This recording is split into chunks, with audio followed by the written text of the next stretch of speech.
Well, I could tell you one thing, Peter. You could ask me 5,000 questions, and none of them, no matter what they are going to be as tough as that question that you just asked me. So hello. Thank you for joining this week's podcast. Today we have on Brian MacDonald. He's a good friend of mine. He is a streamer, content creator.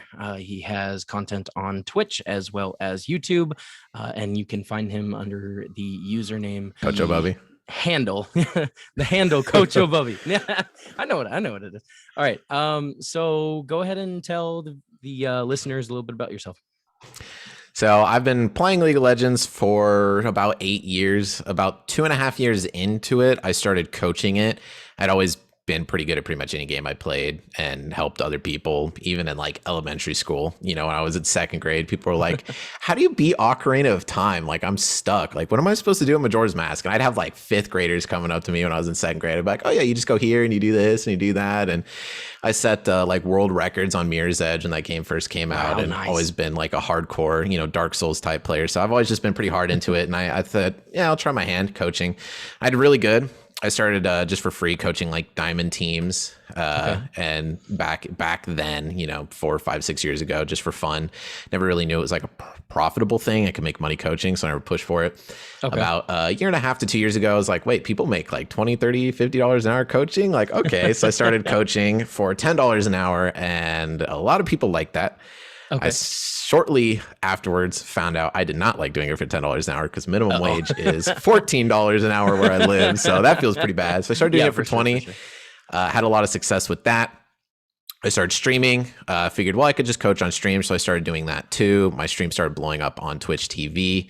After a while, I kind of stopped like doing that. So I just started doing coaching on the side and doing whatever I wanted on Twitch, just playing games for shigs and diggles.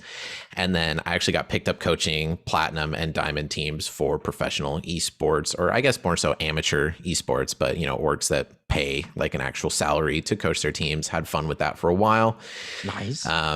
But then the teams fall apart pretty easily when you're working with platinums and diamonds. So the contracts are short-lived, although it was nice to have that contract for the time being. So, and I'm currently also shoutcasting. I've been doing that for quite a while, about a year and a half now. Started out for about the first year being for fun, and then I started getting picked up for it. I've done scouting grounds for actual Riot Studios. I've done a 3,000 to 4,000 viewer tournament for Tarzan. I've done $10,000 tournaments for Bastion, and then a bunch of other $500 to $1,000 challenger tournaments, and just for fun tournaments on the side here and there. So that's kind of been my main gig recently, awesome. Besides the coaching, and just kind of living my best life, dabbling in some voice acting, but that has not been successful as of yet, but we're still trying. Voice acting. All right. Give me an example of one of your voice actors.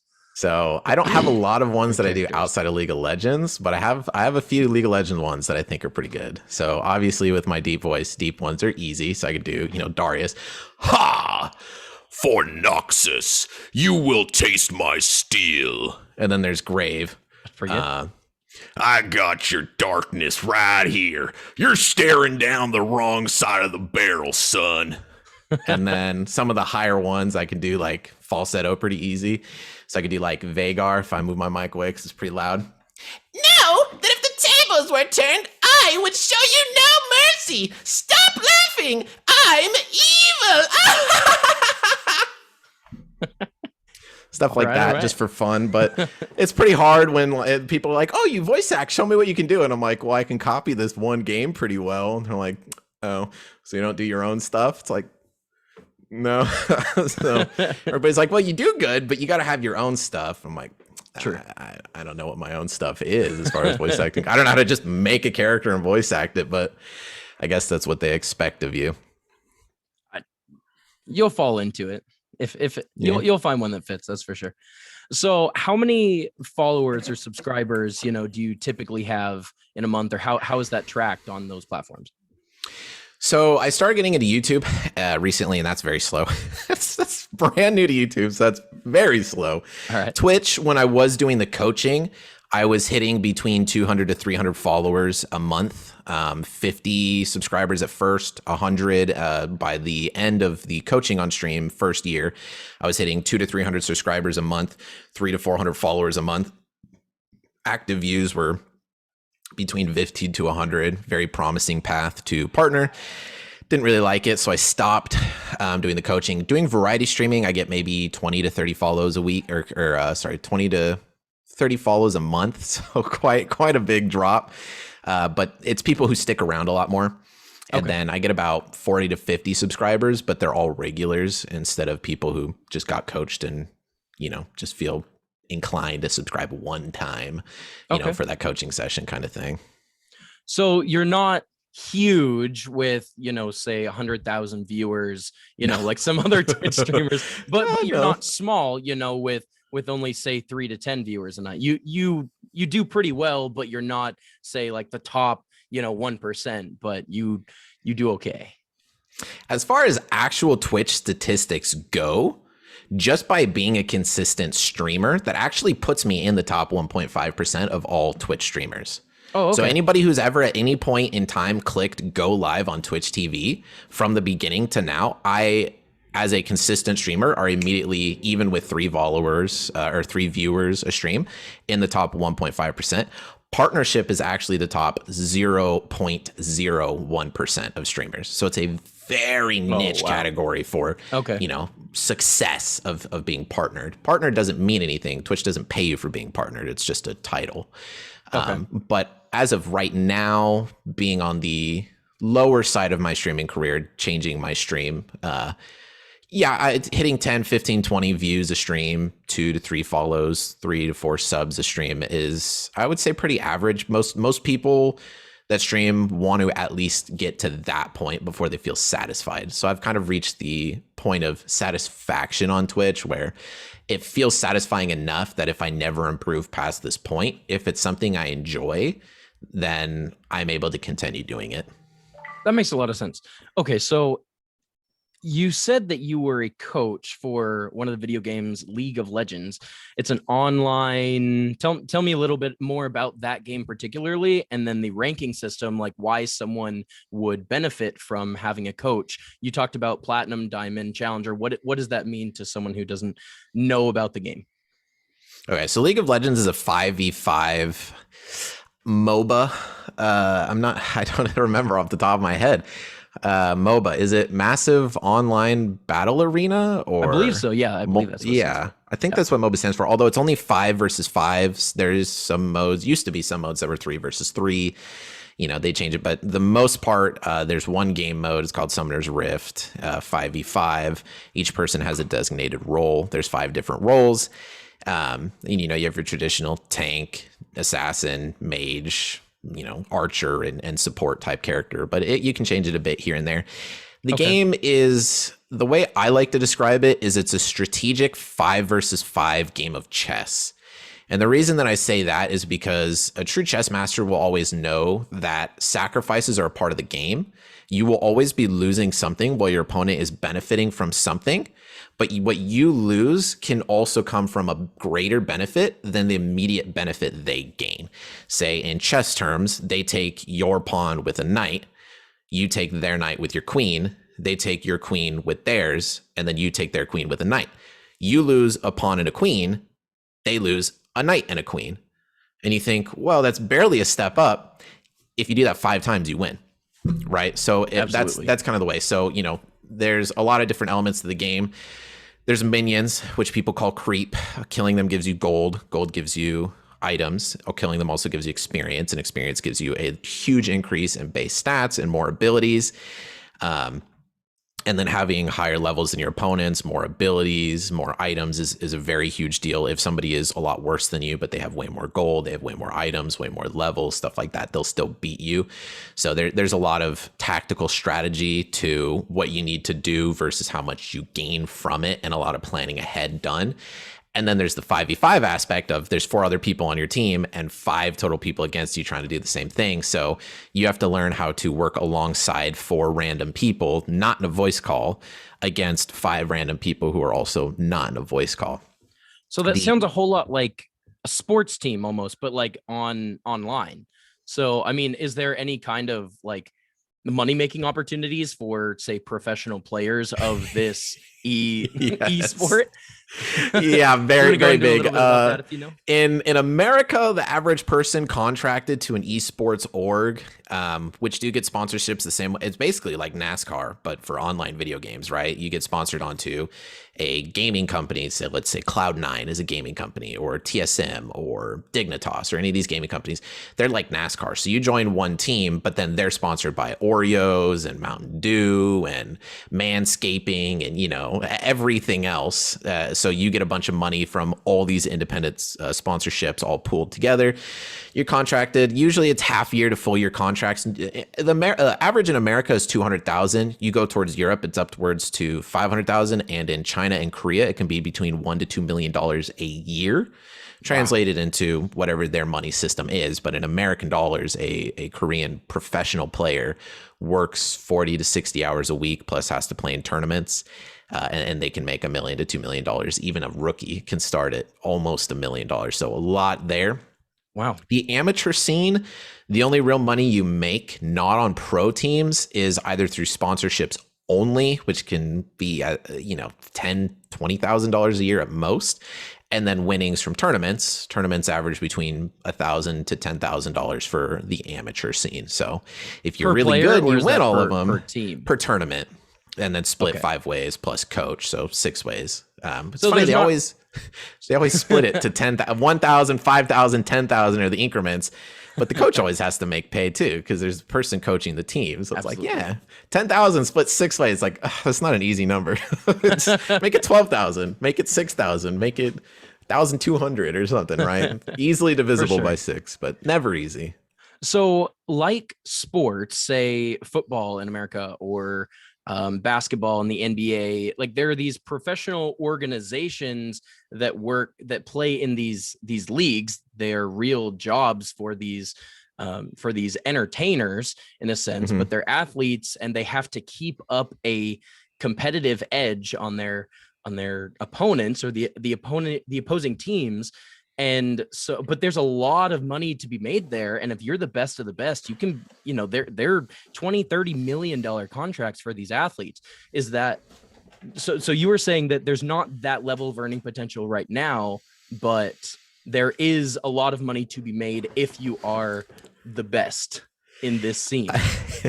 Well, the price they make keeps going up per year. So when it first came out 10 years ago, they were on a $30,000 contract, and you could work there at 15.5 if you were in California, because Riot Games or League of Legends tournaments take place in California. The gaming houses are in California, and that's the legal working age. So they recently changed it after League of Legends franchised the teams out to independent buyers. The Golden State, who actually is a NBA team, actually owns a team for League of Legends. That's how big it is, that the actual Golden State for NBA, multi-billion-dollar name bought a League of Legends team. So that kind of just goes to show how much owning a team, even in America, which is the lowest bracket out of the 4 main brackets, is profitable. Okay. So the highest players in China and Korea can make upwards to 5 to 10 million. Goes up every year. But then there's also the independent value of streaming. So one of the requirements of being on a team is you have to play the game. It's called solo queue. It means you're just playing on your own. You're not playing with any teammates, which is where your rank comes from, is from playing in solo queue. They have to play an average of 20 to 30 hours a week of solo queue as their practice. And once you get as high as those players are, the only other people you're playing against are going to be the other pros on other teams. So it's basically like scrimming, 1v1s in basketball or something, from one team to another, just to get that practice at the top level. But you can stream it. And a lot of orgs actually make you stream it. They'll actually force you to go on Twitch TV or YouTube streaming or Facebook streaming and stream what you are playing. And because you're a professional player, you're well known, you're famous in the scene. Millions of people watch in just America, and then a lot more watching Europe, China, and Korea. So, these people have faces on Coca-Cola cans in Europe and China and Korea and things like that. They have posters on buildings with their faces and stuff. So they are famous. They are idolized. So people watch, it's some of the higher players. Yeah, they are celebrities. They can get 100,000 views live, and they can net $20,000 a day per stream, just from donations, subscriptions, sponsorships, ads, all of the monetization that they make. They can make up to $20,000 a day from streaming, separate from the $1 million, $2 million, $10 million contract that they have. So if they're successful at it and they're entertaining and, they're fun to watch and they're good, they can definitely double the amount they're making from their contract from that amount that they're making from the stream. Wow. But definitely not your 300 million you're getting from NFL as the star quarterback on true, of the top team. Well, and America's different in that many other countries around the world, especially, China and Korea and these other countries, even in some countries in Europe, they have very large followings for and place a high prioritization, especially in education, on video games. Like we see here in there's almost like a negative stereotype to, if you play video games, like you don't have you don't have a future, you don't have a career, you're never going to be able to get a job, you're never going to be able to make money. But video games in the 21st century have turned into full-time careers that can bring in a lot of income if you are good at them. So you're saying that, or what you have been doing for the last several years is been a coach for some of these most famous esports games, or these tournaments, things like that, or these video games, particular video games that have an esports scene and tournaments and potential for earnings. And so people seek you out to learn and grow in their skills so that they can potentially make an earning, make a living from doing what they love. Yeah, exactly. There's definitely that huge negative stigma that like every moment you are playing a video game is a moment you are wasting your life. You are regressing. Some people consider playing video games a regression of personal growth or professional growth. And or rotting your brain away. Yeah, you're rotting your brain away. You're wasting your life and things like that, where there are definitely kids in Korea, at 5-6 years old, they're playing these games and they're doing very good. Parents are saying, don't even go to school. Just play video games 12 hours a day. You can be a millionaire. In America, there is not that ideology. But it takes a lot of time and hard work and effort, and you have to be at your peak performance. It's still a sport in the way that you have to have like mechanics. You have to have like the flexibility in your fingers, and you have to have like fast reaction times, but you also have to, it's very responsive and reactive in real time to other players, and it's online. So you may have the aspect of, lag or other things coming into play, or just a different response time to when you click a button to when it actually occurs in the game. And yours may be higher than someone else's, or yours may be lower than someone else's. And that gives, there's all these different edges that you can get in the game. But it's an actual career, and something that takes a lot of time and a lot of work and a lot of practice to actually be successful at. Yeah, using the analogy of chess earlier, I'm going to use it again. All of the biggest chess masters in the world are all children who started playing chess around the age of 3 to 2 years old, who are able to actually, in Russia, there's a lot of children by the age of 6 to 8 who can compete with 60-year-old ex-grand masters, right? Yeah. So video games works the same way. Kids who start at 2, 3, 4 years old playing video games have such a faster learning curve. It's like kids who learn languages at 2, 3 years old. Kids that start playing music. Anything you do as a kid very, very young, you will naturally have a very strong affinity to all of the factors that are required to do that thing, and your learning curve is going to be much higher. I started playing video games at the age of 3, and my learning curve is much higher than both of my brothers who started at the age of 6, 8, 9 years old and things like that, to where I now play video games, have had an opportunity to play it professionally and to coach it and make money off of it, whereas they still play it for fun. So there is definitely that factor of there's a lot of people right now who want to be professionals, but they didn't really start early enough. So no matter how hard they try, they are just fighting against all the odds. Then with online, unlike in person, although with some sports, there's shoes, or, you know, if you have long hair and you're a swimmer versus short hair, there's always going to be things in anything you do that can definitely hold you back. But on the internet, having bad internet when trying to play a competitive game, you know, you have 1/5 of a second delay, whereas they have 1/10. So you were technically faster on the draw, but you lose anyways because, they're 1/5 of a second faster. Sucks for you, you know. So there are definitely a lot of factors, but I think as we go further into it, there's going to be my generation looking at it saying, hey, if my kid wants to start playing a hardcore game at 3, 4 years old, and once he's 16 years old, he's, you know, 1 in a million ranked.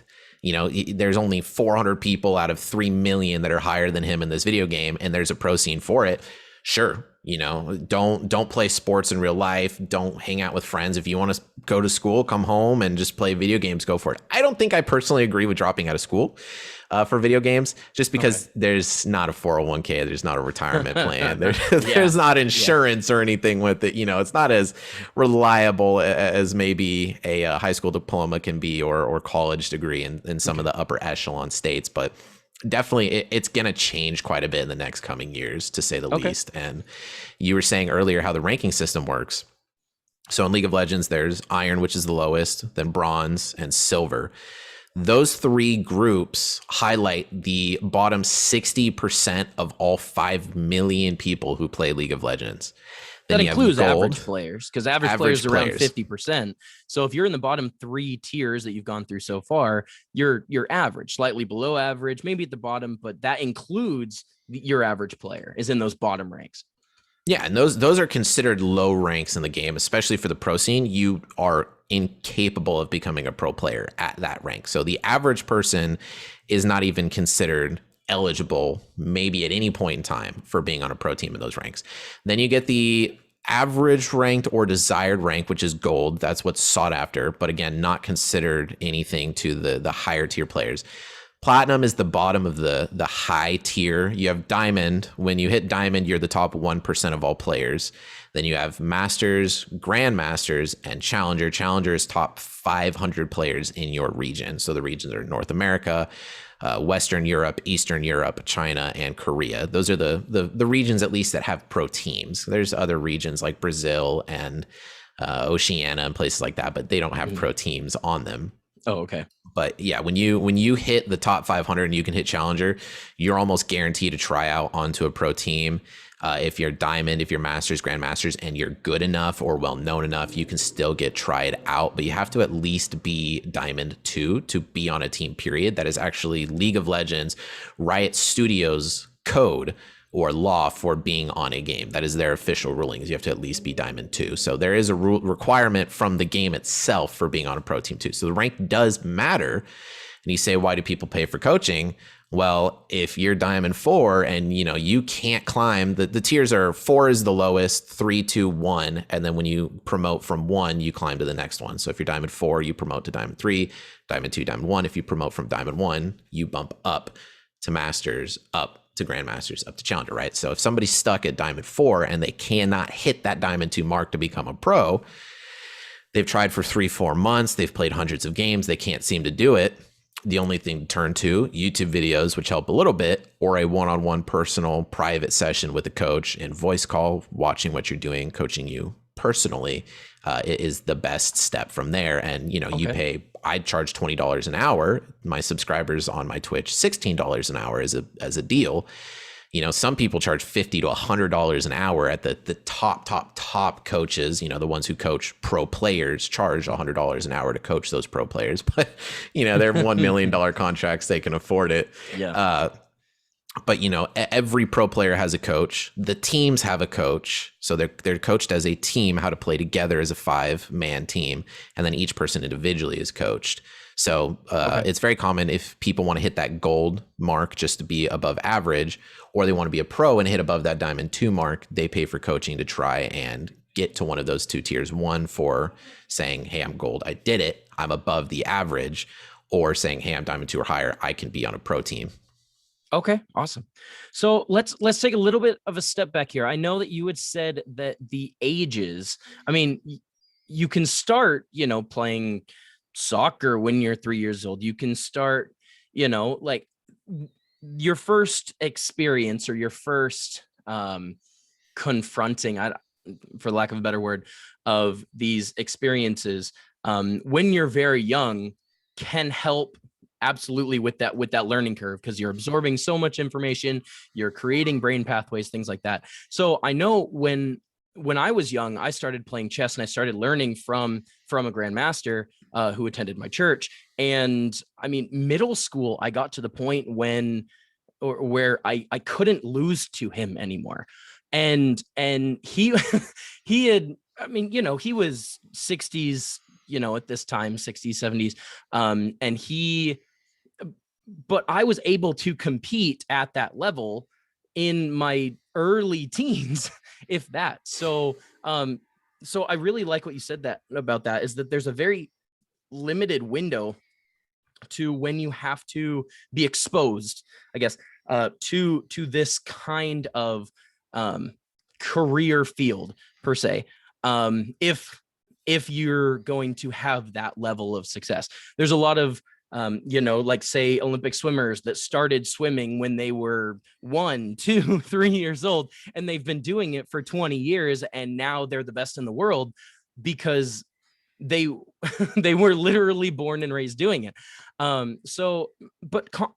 Contrast that with basketball, football. I mean, there are some players that are still playing up until their upper 30s, maybe even early 40s. And is that just not viable for people who want to pursue esports as a career? What's the age? I guess I'm asking, what's the age range that's like your prime years for online gaming? The online gaming industry itself considers the prime years 16 to 24. So the industry itself hires within the age range of 16 to 24. In America, it is illegal to be on a franchised professional esports team under the age of 18. Although, depending on if you're in an amateur scene that just pays you money as a regular job, not a franchised professional esports, you can do it at, California 15 and a half legal working age. But to be on a franchise, Golden State, $100,000, $200,000 a year contract, you have to be 18 or older.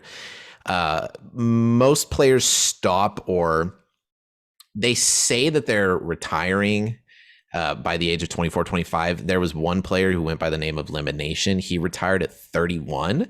And that was like, this guy's an old, wise hermit. He's going to the mountains to, meditate until his days are done, kind of thing. It's like, the guy's 31, man. I'm 25. I'm 1/4 of my life away from hitting that point. Like, am I really that old in the gaming industry?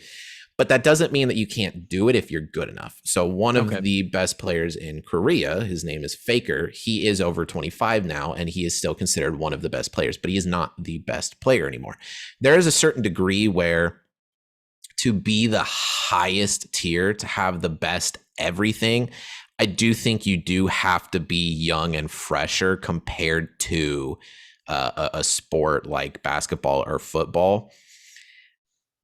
Esports is very new.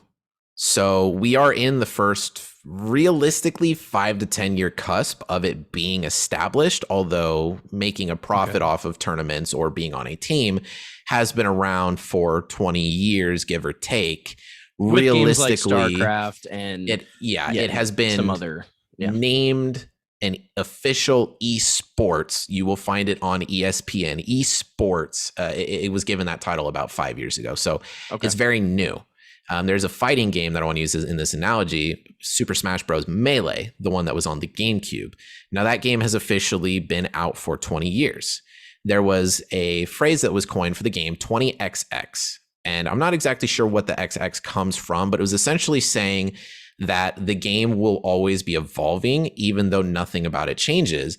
Because as the player base grows, as young people play it versus the older people play it, the game will evolve and adapt to the new ability of its rising stars. And something that is good 20 years ago, while nothing has officially changed in the game, will become obsolete to the new generation that is playing it. So one of the characters, Fox McCloud from the video game Star Fox and Nintendo, was considered the best character for 10, 15 years straight. And now he's almost never played. Statistically, if you look at the data of the game, he is the best character. He has moves that are just unfair. They're just broken. But there's a character, Captain Falcon from F-Zero, who is so hard to play correctly, but when played correctly is almost unbeatable. He was considered the 20XX character. If you play with no issues, if you play literally perfectly, and I don't say you're playing perfectly, I mean literally perfectly, no one can beat that character. And now we're 20 years in, and Fox has fallen off, and Captain Falcon, it has started becoming tournament winning characters who before it was like, oh, you're playing Captain Falcon, you don't beat Fox, there's no chance. Now Captain Falcons are starting to beat Foxes, because we have reached that point where, yeah, I was 8 years old when Super Smash Bros. Melee came out, but I wasn't hardcore. I wasn't 3 years old either. And I wasn't coming into it as a 3-4-year-old with the knowledge of the people before me. So a game like League of Legends, which is now 11 years old, these esports games, maybe the cutoff age is 18 to 24, because that's for the fresh people who laid the foundation for the game.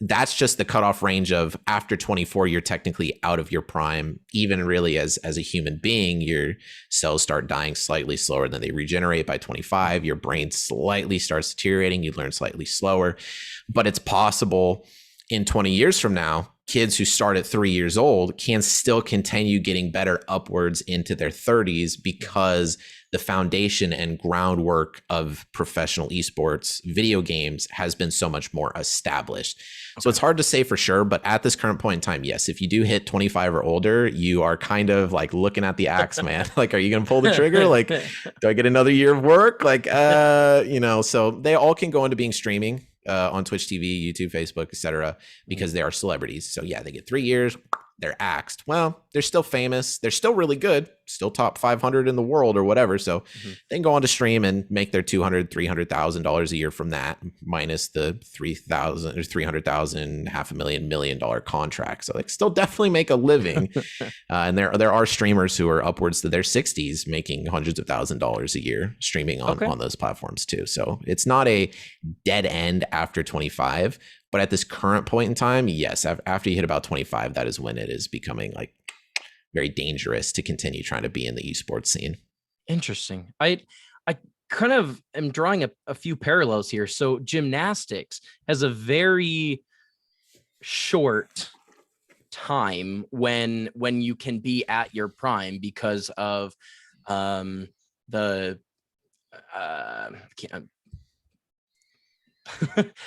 words escaping my brain here. The mathematics of flying and of tumbling, things like that. Yeah. I believe so. Yeah, for lack of a better word. Anyway, so in gymnastics, you have a very short range of time, and you typically have to be very young to hit your when you hit your prime of being best at that skill or at that sport. And in esports, it's also a very small time exposure to when you even have opportunities to be the best. And then if you don't take those opportunities, it's really hard to break down the door. But then even for those people that made those athletes that were able to take advantage of those opportunities, the window of of their prime is only a few years, because the game itself, or the meta, or the most effective tactics available, changes so much that, that you always hear, like, you can't teach an old dog new tricks. So, there's a certain age at which, it starts becoming slightly more difficult to, grasp new concepts, or to, when you start saying, I wish things went back to the way they were, or, I hear that a when lot as a coach. I'd say it as a coach too. I missed that thing that was 6 years ago. That's not just in video games too. I mean, that's in life. You have a lot of things in life where, you see, oh, well, maybe this isn't what's best because I grew up with this and this is what's familiar to me, but things have changed now. So now you can literally sit home at your computer and make millions of dollars per year. I mean, well, now we just had COVID. So, I mean, so many different opportunities are available to people working online, working from home. And there's new opportunities being created every day. There's kind of off topic. So content creating in general from YouTube has changed. What was popular, what gets watched. Attention spans have definitely gotten shorter, yet but excuse me, but it's strange because YouTube videos have almost seemed to have gotten longer. You have 16, 20, 30, 40-minute YouTube videos, and those content creators putting out that length of videos it's almost like television. They're creating their own television shows that then have ads coming up, and then they make money based on how many ads are shown to how many viewers. And so you benefit more from having longer videos because you can put more ads in those videos without having people click off your videos because there's too many ads. But at the same time, you have to have that good of content, that creative of content, and be, separate yourself from someone else. But there's so many opportunities there. I mean, you have Twitch that has an entire platform dedicated to talking. You have to, like just chatting, and it's immensely popular. It's the most popular channel for 5 years running now since they created it.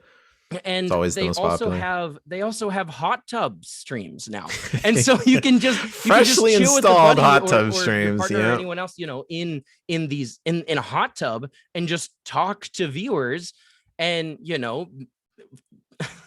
they'll spend money on whatever provides them entertainment. But there's so many new opportunities that were not even available, say, 12 years ago. I mean, I'm 26, or I guess now 27. So I just had my birthday this month. And so if you go back half of my lifetime, none of this was even in the glimpse of an eye. And so I know there's some law, with technology or theory that technology doubles every so many years, like 4 years or 6 years or something else, the potential for what technology can unlock. I mean, there's more technology in a smartphone than there was on the rocket that went to the moon, like back in the 80s, or 70s, 80s, around that time. So it's amazing to see how everything changes, but we also almost have to keep up. I know that there's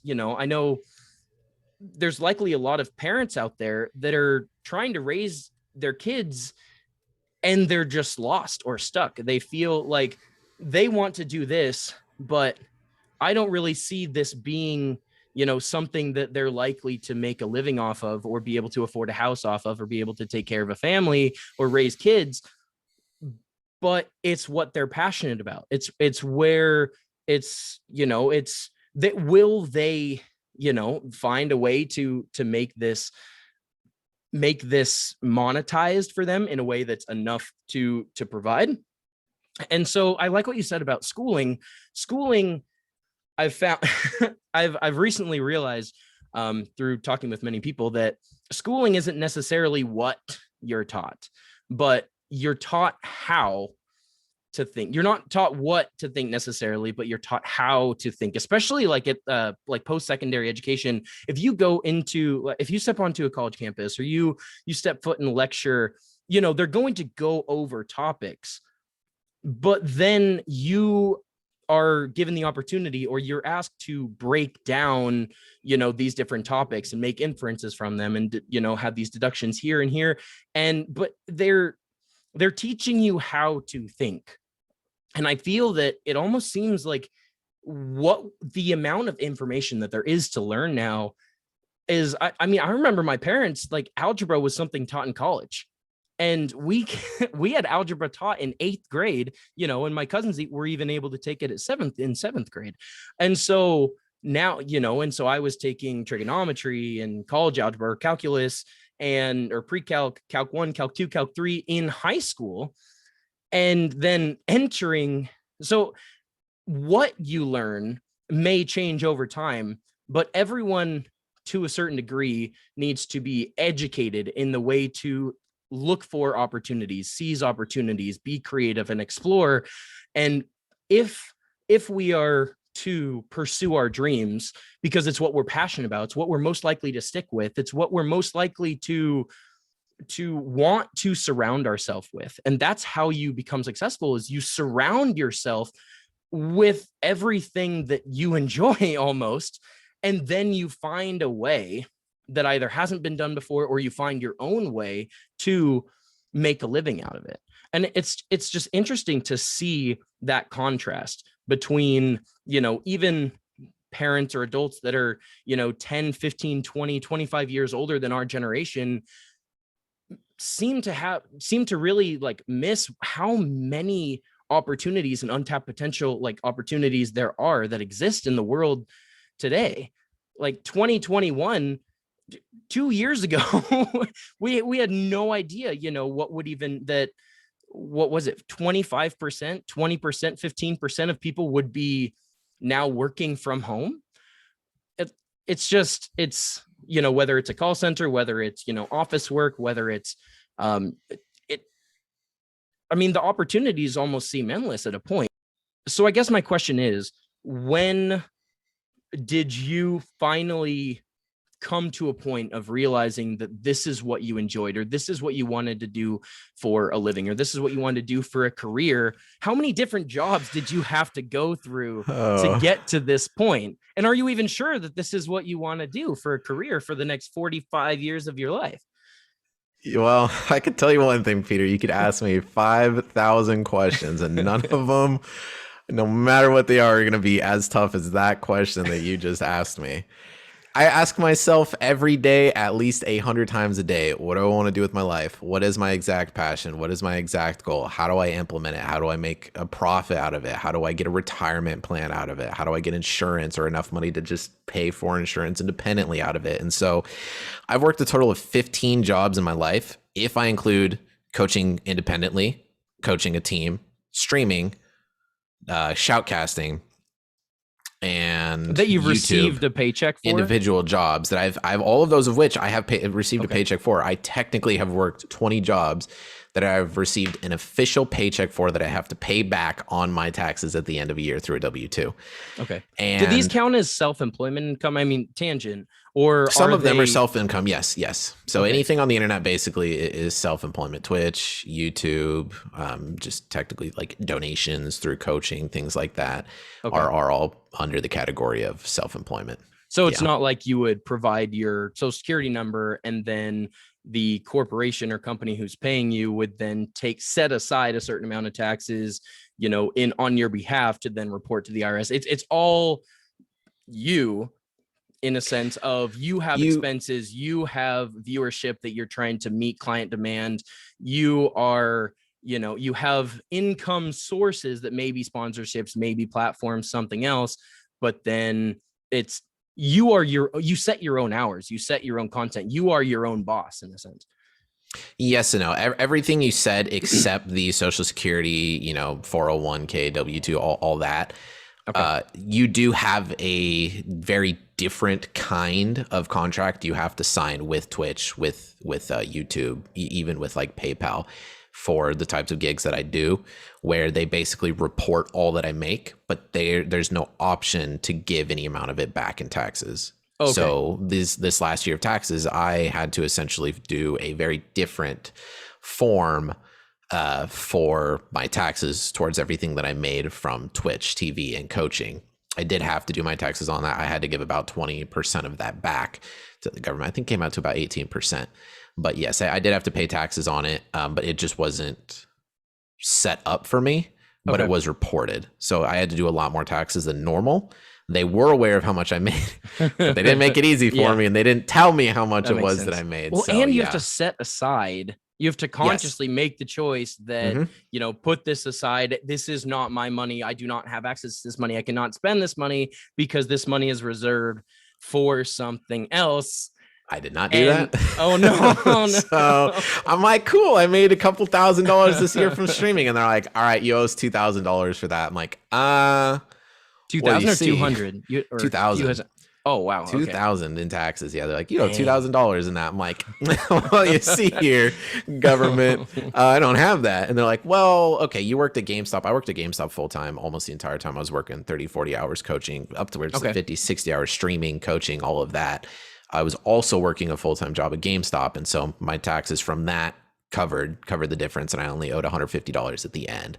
But yeah, going into this next year, I'm much less successful now that I've changed what I'm doing with my stream. You say much less successful? Yes, I make about a fifth as much now that I'm not coaching on stream, and I'm variety streaming any game I feel like, instead of just coaching League of Legends on stream. So there's less income at the moment, but you made that choice because you find it more pleasurable, or you find it easier to do it for long hours, and it's more something that you enjoy, and hoping that the longer you do it, the better you get at it, the more viewership that you can gain just from your personality, just from you as a person, instead of hopefully, you know, your specific knowledge on a specific game, you know, with a very specific clientele that you're trying to market to. I mean, you're hoping that the opportunities are going to open up for you to bring in more income, but it's a big risk. You stepped away from something that you were getting more income to pursue something that, you know, has the great risk of complete and utter disaster and failure and no income at all, or just a ton of expenses with no income, or great potential if it's something that you're amazing at and people can really see your passion and they value from that, or they get value from that, and they're willing to, you know, support you. And not and yeah, there sorry, go ahead. Yeah, support me. It is basically a charity system when you run Twitch. You have to meet a certain supply and demand. The demand is, what do the people want? It's not necessarily what do they want from me specifically. The question is just, what do the people want? And when you're on a platform like YouTube or Twitch, there's pretty much two answers. There's information and there's entertainment. They either want to know something they didn't know before very easily, hopefully a very short YouTube video that's not 35 minutes on how to nail something into a wall, as people do, because as you said, the ad revenue, so they answer one question over 35 minutes and it's really annoying. You got to skim through it. Those are usually not successful. But information and then entertainment. It's a sub form of TV. Now that TV is not popular, most people do not have TVs. Most people do not pay for cables. The only people that do really just do it because it's a deal through their phone, and most people don't have phones in their house anymore. So yeah, you most of your, you know, entertainment is from your Roku, your smart TV, or your computer, all of which YouTube and Twitch are on. So there's that. Even, you know, some TVs have like YouTube shows that play on regular TV cable. They'll play like YouTube shows on there, and you subscribe to that, and it's YouTube that makes the money for the show that they're creating. As you know, YouTube and Amazon have a Netflix style streaming platform. So, but yes, when I stream, if let's just say as an example, 100 people are watching me while I'm streaming, 30 of them are subscribed. I make $2.50 a month off the subscription. Twitch makes the other $2.50. It's $5 a month to subscribe. So realistically, that's 30 times 2.5. That's going to be $75 a month from those 30 subscribers. And then if they donate really a total, no, and 30 subscribers a month is around the average for your average moderate to slightly unsuccessful streamer. And then let's But say there are other revenue there's other ways to streams make too. money. Yeah. Okay. You always diversify how you make money on anything you do on the internet ever, even YouTube or anything. It's always about diversifying how you make all your money. And for anybody successful, they'll all tell you the number one money market is merchandising. A YouTuber who makes $2 million or 2 million views a YouTube video is a multimillionaire. 10 to 20% of their profit actually comes from ad revenue from those views. 30% is going to come from sponsorships, and 50% is going to come from merchandise. 50%. That's the average statistic for YouTube. Wow. Yes. Merchandise. That's what they say, because it's very true. Twitch, you can do merchandise too. And then Amazon came out with a new thing too, where if you review an item or you shout an item out, you just sign a contract with them after you hit it's 10,000 subscribers on YouTube, or like 1,000 subscribers on Twitch, which is much different. You have to pay for a subscription on Twitch. Followers don't matter on Twitch. You can just advertise any items you want, and then you just post the link. And if people click the link, you make 5% of anything they buy for the next day on Amazon. So if I'm like, hey, buy these socks that are $3, and somebody goes like, oh, cool socks. All right, I'm going to buy $1,000 of school books. Amazon's like, well, you brought them to my site for socks, but they spent $1,000 on school books in the same day. Here's $50 payout for that. Wow. So you can kind of just make money by making people click links and things like that, and just plugging random gear. So there's a lot of ways to just diversify your money at how you make. I do the same thing. I have 5 jobs on the internet. None of them are particularly successful, but when you combine the 5, I'm able to make a very poor living off of that, outside of having a day job. With the day job, I make a comfortable living, living frugal, so this is poor. your what's the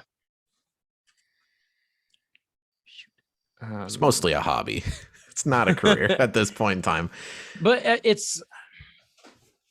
can't think of side gig. It's like it's more of a side gig in the way that you 5 side gigs, but it's a lot of side gigs. But you're growing it on the side, hoping that one day it will be big enough that you don't have to go into your 9 to 5 in a sense.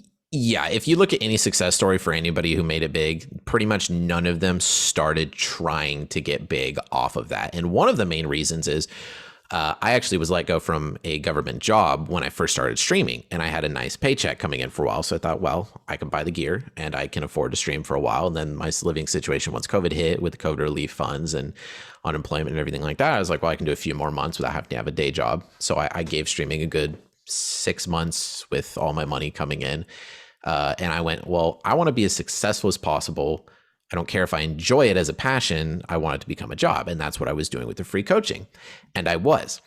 And I very quickly realized that doing something I'm not passionate about, that I don't enjoy on the internet, is probably the worst thing you can do in this world. And it is not good for profits. It is not good. The internet is a place, if you're selling a business, right? If, let's say, I sell, I don't know, self-made prostate exam kits or something. I'm not passionate about that. I don't give a crap about that. I've never had one. I never need to use one for another 20 years, right?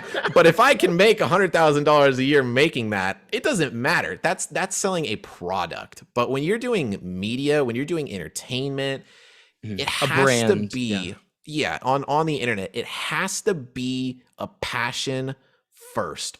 Always. The money has to not be important before the success will come. And the hardest part about that is when you're doing a passion, you don't actually explode until you catch a lucky break. But if you're doing a passion for long enough, it's proven that you will almost always catch a lucky break, because someone else is going to see your passion, and they're going to realize at one point they were very passionate, they got a lucky break, and they will naturally pass it along, even if it's subconsciously. It seems to be this trend with Twitch, YouTube, whatever other platforms there are, is it's like a curve effect where somebody is doing something, they're not that successful, they're wasting a bunch of time, but they're passionate and they enjoy it, and then boom, they get this huge curve, and then they kind of plateau and they hit that point where, yeah, they're successful, they're able to make a profit, they're not as big as they were at that point in time, or their growth slows, but then they take that fame that they now have and pass it on to the next person, and that helps them indirectly too, because that person appreciates it and shouts them out and things like that. But the internet is a lot about networking and passion. So if you just do something you love long enough, it's usually bound to work on the internet. But if you're doing something as a career, the internet is the last place. It's the last place. If you're like, I just want to make money, I don't care what I have to do, go be a car salesman and just lie your cheeks off to somebody to make them buy stuff they don't need in a car that they don't really want. And you're going to make $200,000 a year. I've known a lot of people who have done it and they're very successful at it, and they make dramatically more money than I do. And it does not require student loans or debt or anything for college. You can do it off a high school diploma. I know people who didn't even graduate high school that are selling cars for $250,000 a year. So, there's jobs. If you don't care what you do and you just want to make money, you can do that. But the internet always has to be passion first. And I say there is, in all the main religions, there's always a triangle effect for self-realization, self-actualization, self-completion. It's always mind, body, and I guess mind kind of splits the two. It's mental, spiritual, and body, or physical health. You have to be healthy physically, you have to be healthy mentally, and you have to be healthy spiritually. The internet works the same way. It has to be realism of saying, I will not just be successful because I want to, and I will not be successful just because I'm good. Even just being amazing at what you do on the internet will not make you successful. Then there has to be passion to continue to do it despite all the odds, and passion so that you stand above everybody else. Realism, passion, and dedication. You also have to just do it long enough. No matter how good you are, no matter how realistic you are, you will not just blow up overnight on the internet either. You can finish college with a master's degree and just somebody calls you and be like, hey, we just need somebody with a master's degree to do this job. We'll give you $500,000 a year. It's like, all right, I'm successful for the rest of my life. Well, there we go. It doesn't work that way on the internet. So there's just this degree of realism that a lot of people, as you can see from the statistics on Twitch, of being I consider a lower end streamer, you're the top 1% of all streamers. It goes to show that a bunch of people think like, well, I'm pretty funny, I'm going to be popular. They hit that go live button, they stream for a week and they get one follower and they're like, well, this is stupid, I don't want to do this anymore. And they quit. It's like, if it was a true passion, you wouldn't care if you had one follower a week. You wouldn't care if you had 100. You wouldn't care if you had 0. Doing what I do now, which is playing games for fun, trying to be entertaining and goofy while also being knowledgeable. I do a lot of like skilled hardcore, no deaths, speed run, lore stuff, where I talk about the game, explain characters, thoughts, talk psychology, things like that. That's what I want to do. That's what I enjoy. That's what my passion is. It's not for everybody, and I'm not just super cracked out personality that's just, blown way out of proportion that a bunch of kids are going to jump onto because that's what they're used to seeing on these, cracked out kids shows and YouTube channels with the fish effect, the goldfish effect, where every 8 seconds they're changing the scene because you can only pay attention for 8 seconds at a time until something changes. You're not going to catch a 4-year-old watching a podcast. Yeah. Right. You're going to catch them watching this super crazy, fast paced cartoon or YouTube channel with music and different levels of things to keep their attention. Catches, 15 different catches and hooks and things like that. So I don't necessarily do something that I think is going to make me super successful, but I'm doing something that I think not a lot of other people do. So I am unique. I'm passionate about it. I enjoy it. And it's something I could do forever, even if I'm not making a profit.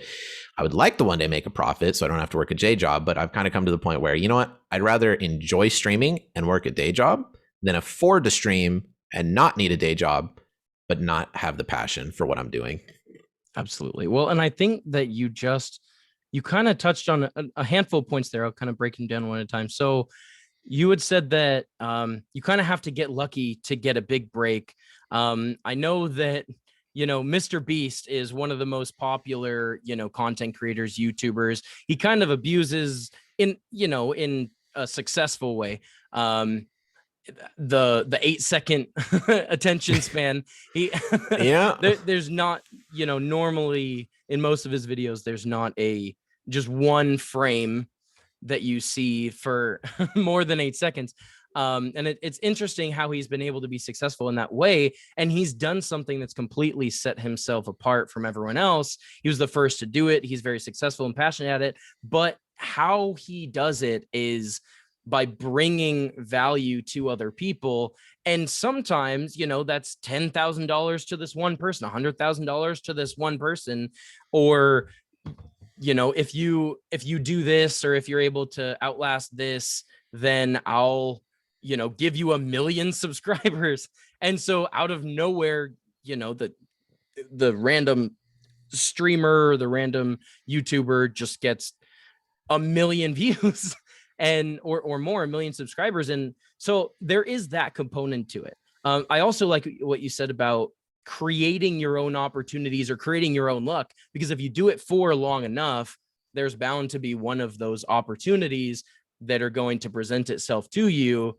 But if you sit around and do nothing, you're never going to have the potential. You're never going to put yourself in the place to receive or even be available for those opportunities.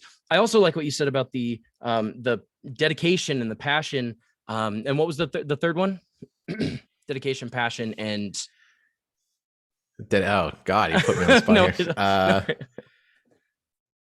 Dedication, passion, and wow, I sounded real smart before, but gone now. Man, it was dedication, passion, and realism. Realism. Okay. Realism. So I do like that, because I think it's actually interesting how you're kind of touching on success. You've used the word success many times, successful, but a lot of people think they know what that means and may not fully understand that, or come to realize that for themselves, that means something completely different, than what they thought it meant 5 years ago or 10 years ago, or when they were in school or college or anything else. To some people, being successful might look like having a family and having healthy kids. To some people, being successful might mean, having enough money to buy everything that they want and that meets all their needs, and then have some left over to, take care of other people that they care about. To be successful might, but what you said, I really like it, because how you phrased it was, I would, or someone to be successful on Twitch or on YouTube or online content creating, it shouldn't matter to you if you have 1 viewer, 10 viewers, 100 viewers, 1 million viewers. You do it because you enjoy it. And I think that ties in a lot with income. A lot of people want to make a lot of money, but they're in fields where they're only doing it, or career fields where they're only doing it for the money, and they're not able to see that success is because they're only doing it for the money. And I think I would say that money is something that comes out of success. Once you are successful in your life, once you are successful in your attitude, once you are successful in your goals, as far as, I want to pursue something I'm passionate about, I want to spread my joy and passion with other people, I want to, really step out and bring value to other people instead of profiting off other people by you gave the example of a used car salesman. It's a very common cliche, accurate stereotype, because that's a profession where someone gives you a car they no longer want, or there's something wrong with it, or it's broken or something else, and then they only make money if they sell it to someone else for more than they bought it for. And so they have to buy it typically under what it's worth. And so the person who sells it to them, does business with them on the selling side, doesn't really feel that they got a good deal, but at the same time, or didn't get a good deal. And then at the same time, someone who purchases it also doesn't get a good deal, and you just profit off of the misfortune of others. And I think that more success, and that might make you money, but what are you sacrificing for that? I think that success more comes from bringing value to people, either through entertainment, either through knowledge, either through relationships, through something that they are missing in their life, draws them to you, draws them to your content, draws them to your personality. And in the public life, there's, I mean, the clientele, I mean, in marketing, or in sales, your goal is to not waste time trying to sell to people who have no interest in you and your product. And when you're in the public life, you almost have 8 million people, 8 billion people that you are trying to, that are potential that you could market to if they, and online too. Like, it doesn't have to be like that you're working at a brick and mortar store and you can only bring value to anyone who walks in your brick and mortar store. Like, all they have to do is type in a URL and there you are. There's your content, there's your personality, and they can find you through that and then receive value and benefit in those other ways. But I guess it's very interesting breaking down what success means. I personally believe that success is when you find what you are passionate about, when you find what you're almost like meant to do, like you feel that you just feel happy doing it, you feel happy sharing it with others, and then other people see that you're happy, like, and you surround yourself with it, even if it doesn't bring in money. Like, the money doesn't matter. You doing something that you're passionate about matters. And then through that, you bring value to other people. And so, and everyone, in a sense, has something that they are passionate about. Everyone has something of value that they can bring to other people. But the reasons, the drive, the why, the purpose of why they're doing it may be misguided, because they're doing it for the money, or they're doing it so that they can get a house, so that they can get a car, so that, but that's not strong enough force necessarily. I mean, it may be if you need a roof over your head, if you need food in your stomach for the next day, like, I mean, if you need enough money to put your child in school, something like that, or in a sport like that they really want to do. It seems like that, it seems like that is what determines success, is how, what in your life drives you, what in your life motivates you to succeed, what in your life is the end goal. And money just doesn't seem, I mean, money is a means to an end. Money might get you more time with your family. Money might get you more, more vacations and experiences and things like that. It might get you a newer, nicer, this or that for your house, or I mean, it's a means to an end. Money in and of itself does nothing until you use it or spend it, or, use it to bring in more money, an investment and interest, things like that.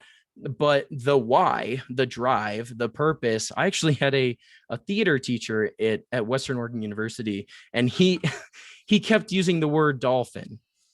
And it was in the, I know it's kind of funny. So he was using the word dolphin. What is your dolphin? What is your dolphin? You have to find your dolphin. And it's like, well, what do you mean dolphin? And he's like, every good playwright, because it was one assignment that we had, was to write a 2-page playwright or a script to be in a play. And he said, find your dolphin. And everyone's like, what's a dolphin? And he said, it's your porpoise, your purpose. Oh, and gosh. but it's a fun analogy to, I mean, help you remember, like, what is your motivation behind doing what you're doing? And if it's money, I just don't see you having enough drive, because the money isn't the drive. The thing that you get from the money or with the money might be the drive, the roof over your head, the security, the family, the experiences, the vacation. Like, and so many people on that topic, like, so many people work and then don't take their vacation time. It's like, are you working to live, or are you living to work? And it's really interesting. So what do you think personally in your life? What drives you? What is your strongest motivation or motivator in your life to reach a certain level of success or become successful? And then from there, what would success look like for you? Because the success is what's going to bring in the money, it almost seems. I would say on the topic you brought up earlier, money is never a defining factor of success because money is an all evolving factor. So if you say, well, I need to make enough money so that my family can have a roof over their heads and we can have a car and we can go to school. Well, if you're barely not making enough, you can move somewhere cheaper. And if you're truly happy with what you do with your family, with your kid, and you're all healthy, living somewhere else is not going to change that, right? So money is also an all-consuming ideology of, well, I need to have enough to have this.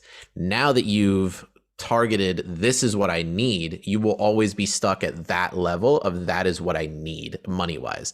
And then you say, well, now that I'm consistently hitting this level as I'm lowering it, now that I'm consistently hitting this level of need, we can afford a second car.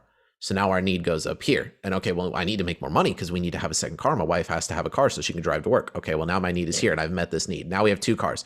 Okay, well, my kid needs to go to college, so I need to make money so I can have a savings fund. And then now you're bringing that down. And so it's a factor that will always be changing, and you'll never technically have enough. And very, very few people are actually able to achieve having a degree of money that they need, hitting it and feeling like that is good. And that is what the does people enough who put mean? passion first. And for me, enough is I cannot die. If as long as I am not dying, I have lived in a car before. I have jumped 8 houses in the last 3.5 years. I have couch surfed. I have done what I had to do to be happy with my life, to not have to sell myself to money. And I've always said money comes last, right?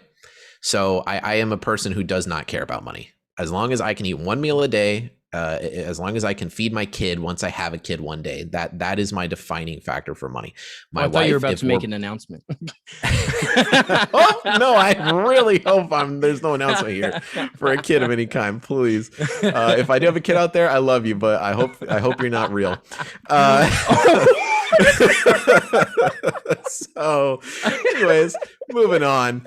Passion to me is the defining value of success, because once you've found your passion, everything else will fall in place. You basically said this prior, but when you have the passion, when you have the drive, when you have that as your need, and you have found that, no one can take that from you. There's nothing that defines that. If my passion is carpentry, whether I'm making furniture for the president or I'm making furniture to throw in my backyard and never look at again, and it's going to get mossy and break down in 10 years.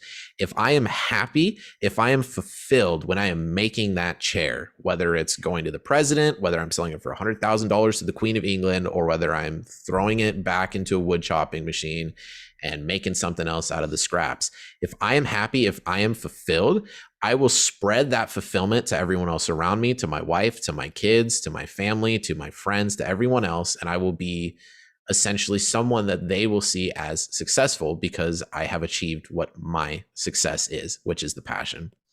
Passion is also a modifier or a motivator for drive. And as human beings, one of the most important things that we need is a drive. A person without a drive is a person that doesn't have a soul, or a person who is not alive. And your drive comes from your passion. Your passion gives you your drive. So it essentially fills everything that you need. While I do also believe having passion be what you consider your success, finding that passion and fulfilling that passion, feeling successful, achieving success in your own way, you will become successful. You will find a way to make it your living too. That's where my factor for realism, not escaping me this time, realism comes in. We're saying, okay, dedication, I'm going to 40 hours a week. I'm going to be making furniture, even if it's not selling. I'm just going to be doing it. Eventually someone's going to want it, or I sell it in bulk, or maybe I never sell it, whatever. I need to be dedicated. Passion, it's what I want to do. I know it's what I want to do. I'm not burning out. I'm not going to stop doing it in 5 years. I'm not going to give up. And you have realism of saying, okay, so if I just make furniture and I put it on my lawn with a for sale sign, nobody's buying it. How do I make a living doing this? That's where the realism comes in. So if the realism is making the furniture, or if the passion is making the furniture, the realism is where you go from the point of saying, okay, well, just putting it on my lawn with a for sale sign is not going to sell it. that's not realistic. How do I make my passion a reality? And that's the transition, saying, okay, well, maybe if I ask a bunch of different businesses locally if they want to contract me to make furniture for them to sell, and I sell them a chair for $20, they sell it for 35, they're making a 75% profit off of it, and I'm making $20 for a chair, which takes me an hour to make. I'm making $20 an hour. That's pretty good. And that's where the realism comes in. You have to know how to make a living off of your passion. Your passion will never make you the living. I guess if you're passionate about being a stockbroker, then yeah, that you're gonna just make a living. But I don't think there's very many if you enjoy the work, stockbrokers. Yeah, or I if you think they feel enjoy that being you're rich. bringing some level of value, maybe your passion is bringing value to other people, and you're, maybe you work in sales and you're proud, you're happy, it brings you some level of joy to meet people's needs, maybe that you created a need, but to meet people's needs and see their lives, maybe improve because you're passionate about your product or whatever you're selling. But I want to touch back, or go back a little bit. So I have three things about passion, one thing about success. So you said that to become successful, is it something that you can really achieve, or is it you find yourself living in in success, almost like it's a spectrum per se, and then you can be more successful or less successful? But I mean, how do people know if they really achieve success, in their life? Or is it something that either you have or you don't, but it's not like something you can really get to at like the end all? It seems like so many people see, like, once I do this, I will look back and, and see that that I was successful. I mean, for a lot of people, like, that means growth. Like, once you stop growing or once you stop learning, you are no longer successful. So it almost seems like success is something that you can gain and lose. Like, that's, I don't, I struggle seeing that. I'm not saying I might be wrong. But I don't see success as like, I'm finally there, I finally did it per se, you know, because then I'll get content. And once I get content, I might stop looking for, more ways to be creative and bring value to other people. Or I might, like, peak, like you said, with the curves, like, you kind of flatline and then you go all, you peak and then you kind of fall off a little bit. It's like the people that are able to find success are people that keep going because they don't see that I've already hit, success. They see there's always more opportunity to bring people. It's very like interesting. In a free market, people attain monetary gain by voluntary transactions. And so, like, if I say I were to go to Walmart and Walmart had a t-shirt that I saw as valuable for $10, I gave them $10. They valued my $10 over their shirt, and I valued the shirt over $10. We both saw a mutual gain of value. And so that brought value to them and that brought value to me. And so it almost seems like the people who have the most money in a free market anyway, or capitalist society, are people who have brought the most units, for lack of a better word, of value, the most value overall to the most amount of people through millions, maybe billions of voluntary transactions.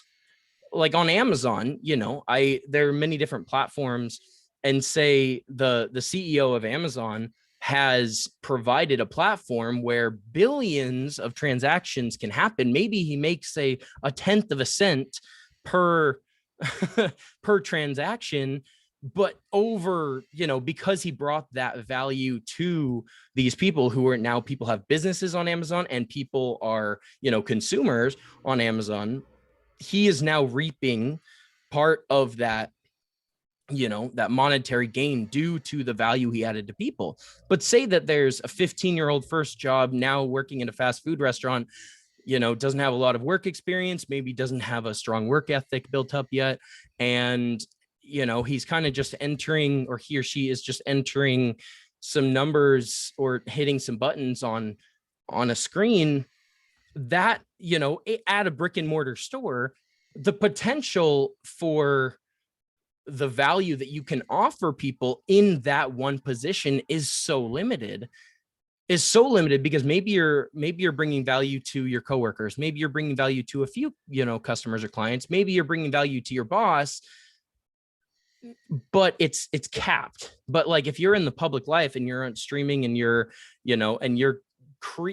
finding a need in the free market, and then you're meeting that need for millions and billions of people, the potential for monetary gain at least is more. So I think it's just a very unique structure that same structure isn't found in many other, economic systems. But so I do have that question about success, but I'm getting to a couple more things. So do you believe that you can achieve success? Or is it something that you can gain, lose, that kind of thing? And how do you know when you've achieved it? And then on passion, do you, just before I forget, so I took some notes. Passion, Elon, I'll give an example. Elon Musk has or started a school, I believe a private school, where students come in and are very early exposed to all kinds of things, career fields, games, fun, but they learn through fun. Kids learn through fun and engagement and stimulation, like mental stimulation.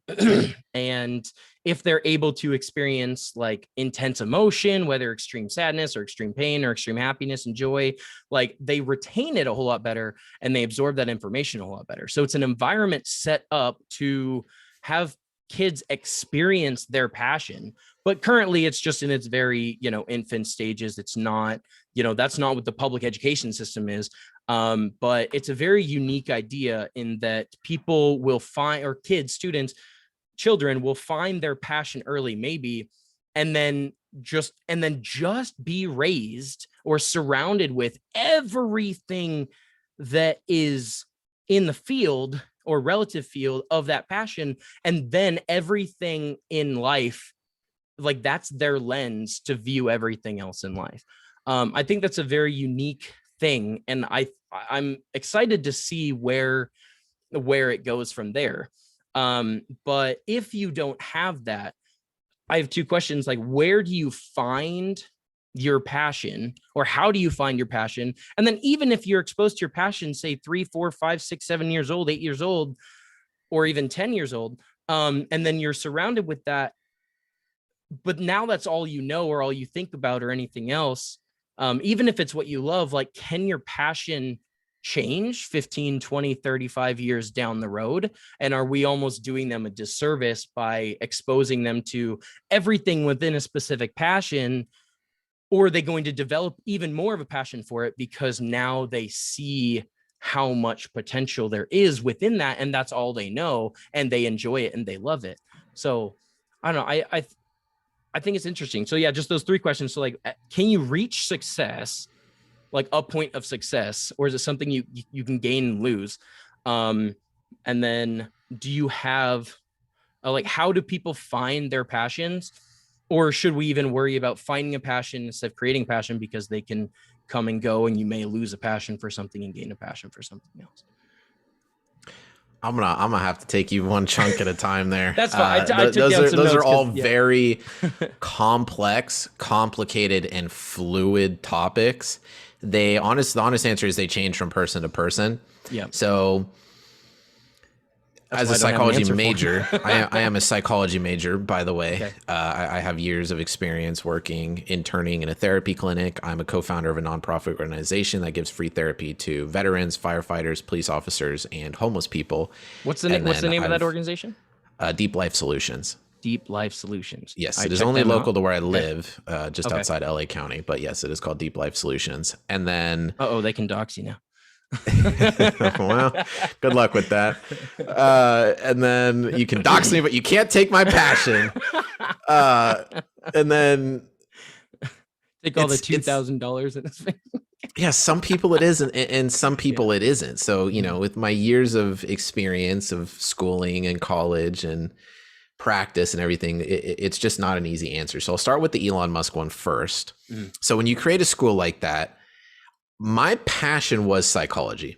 When I was 8 years old, I watched the TV show Monk, and I saw Monk's therapist, and I knew I always wanted to help people. I always wanted to entertain. So I always wanted to be an actor, or I always wanted to be a therapist. I always knew it was one of those two. I want to do something that's for the people, gives to the people, and makes a difference in people's lives. Right. I thought, oh, the show was my favorite thing to watch. I was a very sick kid. I watched the show all the time when I was sick. This helped ease my pain. It sick kid, me. Like physical health. Yes, not, physical. Not mental. You were sick. No, I was not sick in the head. No, I was very, very sick physically as a kid. So I would watch that show when I would feel very sick, laying in my parents' bed. And so to entertain me. And then I would see the therapist helping this man get over the death of his wife in the show and get over all these crippling. Spoiler alert. No, it's the first episode. Okay. Yeah, the entire theme of the show is he's very crippled and has 5 million phobias and tics and everything. And yeah, so he's got a therapist in every episode. And by the age of 18, I graduated school a year early. I was in college for psychology. I had taken several psychology classes. I loved it. I was interning. I started the nonprofit, everything, right? I was just going down that path.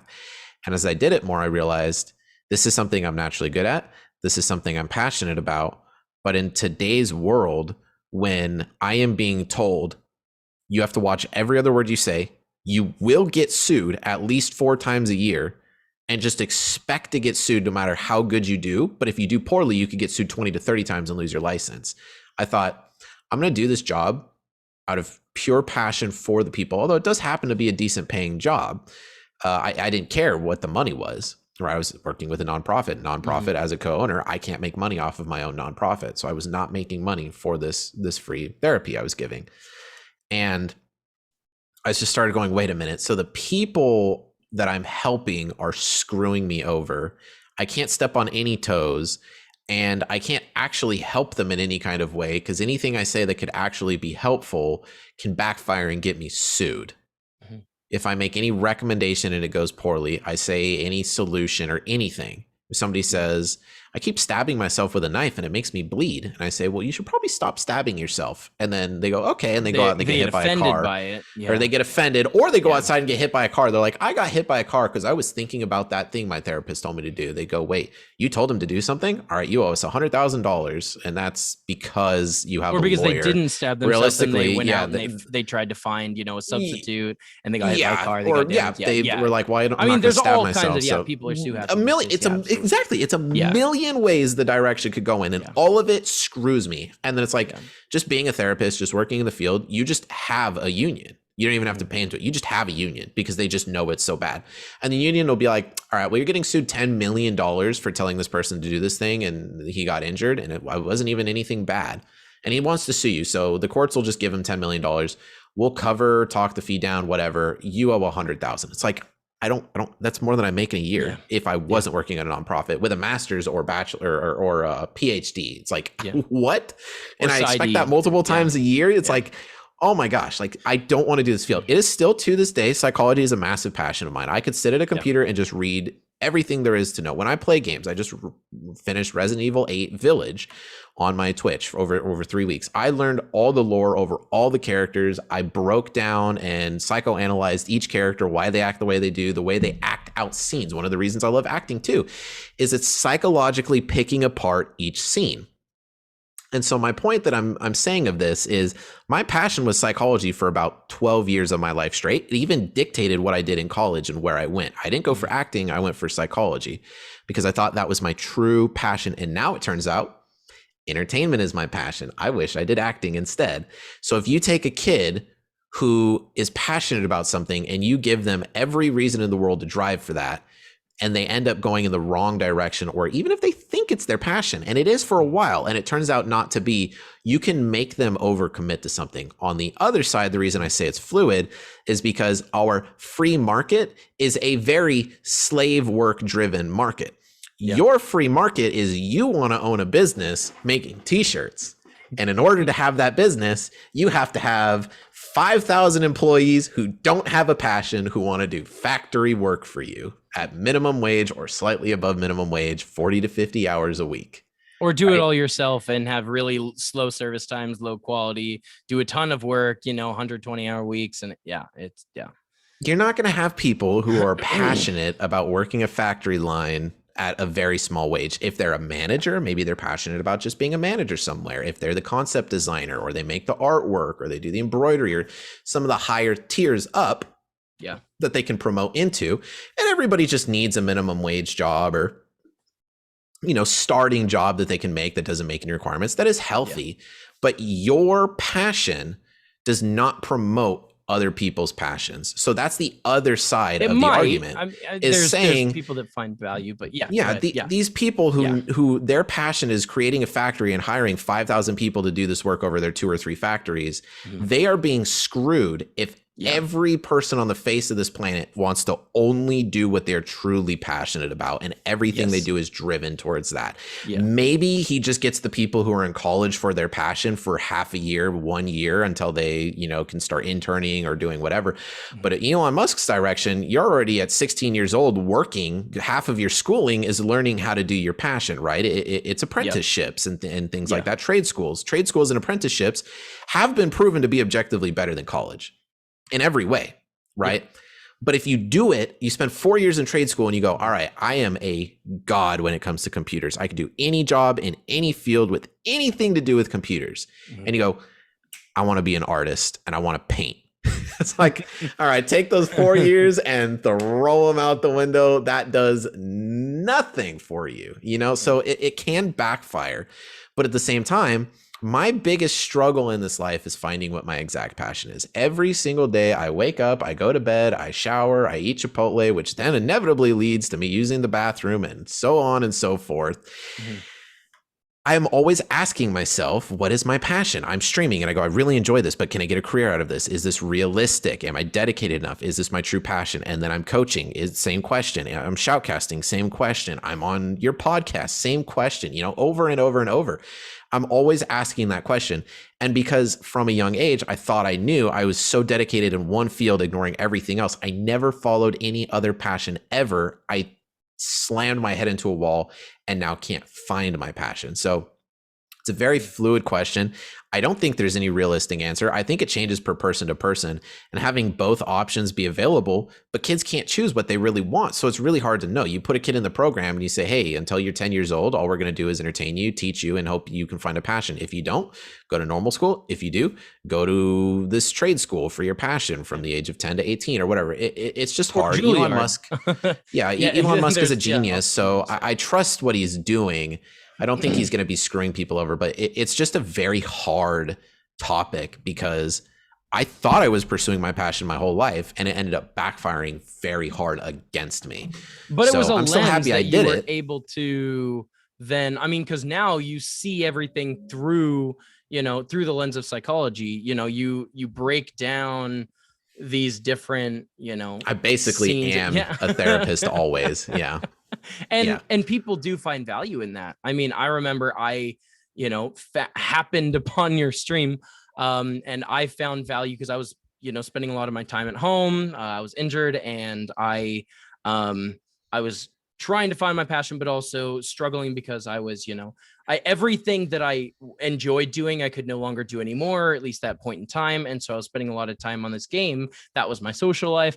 And so, I believe that I firmly believe that everyone would benefit from counseling or therapy in some way, shape, or form. Even therapists need therapy.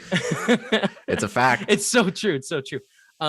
But even happening upon your stream where there was just conversation, and even if it was just a tidbit of information here, just, letting someone vent, or, kind of speaking your opinion about, this, which opinions, we'll get offended from opinions. Not these days. Then, you found a way to do both. Maybe you were passionate about that. You learned so much about that. Now that's you see something else, but you can still, I wouldn't say it was a waste, because you've still found a way to be an actor or a performer in the online sphere in the 21st century. and still bring value to people using your education, and you're still exploring different ways that you can do that and find a career. So, I mean, I would say that even in your example of, maybe they're surrounded with computer stuff, they know everything about computers, now they want to do art, you can do a lot of art related things with technology and with computers. And so maybe maybe it's graphic design, maybe it's, I mean, there's the option. And I guess that was kind of another point, was that the opportunities are endless, but if you're passionate enough about it, or if you've been exposed to it early enough, you have that at least to fall back on, or that's your lens that you use to understand the rest of the world, and you can still use it to benefit or value other people. But at least you would have absorbed so much information material because you were actually interested and engaged and having fun in something you were having fun in at the time. But I do see the potential for drawbacks if that changes. And then you have to completely leave something, but you can't think about can't think, in terms of anything else, or it's interesting. Yeah, I don't think there's any one solution, and everyone is different. But I think that so many people are in that boat. So many people are in the boat of, I'm struggling to find my passion. I'm struggling to, right now I'm working, at the bottom of a corporate hierarchy, corporate ladder, and just to get by, but I want to do this for my passion. And so maybe that's just a means to an end, because that will get them, maybe to, invest in some equipment for, what they're trying to do online, or some kind of content creating. Maybe that's that's giving them a roof over their head and just a time to explore just different career fields and what's available to them. And I think even on that point, like, say you're going to Elon Musk's school, you're exposed to everything in a specific field, and then you realize you don't like it because you were exposed to something that really, ruffled your edges, or that made you concerned, and that really kind of showed you a side of it that you don't like, or that you didn't expect, or that you don't even want to deal with.